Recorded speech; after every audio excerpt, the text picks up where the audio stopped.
عبادت ایسے کرو جیسے روح کو مزہ آ جائے، کیونکہ جو عبادت دنیا میں مزہ نہ دے وہ آخرت میں کیا جزا دے گی۔ تم گلاب کا پھول بن جاؤ، کیونکہ یہ پھول اس کے ہاتھوں میں بھی خوشبو چھوڑ جایا کرتے ہیں جو اسے مسل دیتا ہے۔ کسی کی زندگی میں رہنے کے لیے بھیک نہ مانگا کریں، بات کریں اپنا دامن صاف رکھیں، پھر بھی نظر انداز ہو تو ایک طرف ہو جائیں، اس کو عزت نفس کہا جاتا ہے۔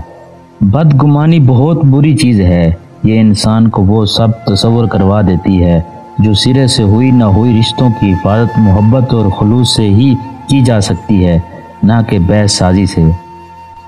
شوہر کے لباس سے بیوی کی نفاست اور بیوی کے لباس سے شوہر کی عزت دبکتی ہے۔ میاں بیوی کا رشتہ دنیا کا وہ واحد رشتہ ہے جس میں ایک ہی انسان سے کئی بار نفرت اور بار بار محبت ہو سکتی ہے۔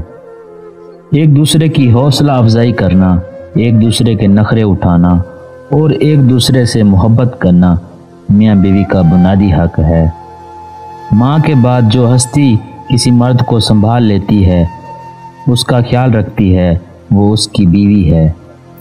نکاح سے خوبصورت کوئی رشتہ نہیں، کیونکہ اس میں گواہوں سے زیادہ اللہ کی مرضی شامل ہوتی ہے۔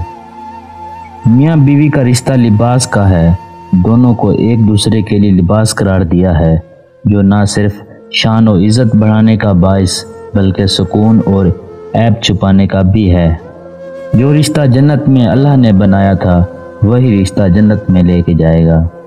بیوی سے جمع کرنے سے پہلے اللہ کا ذکر اور خیر و طلب کر لیا کرو، ہمیشہ خوش رہو گے۔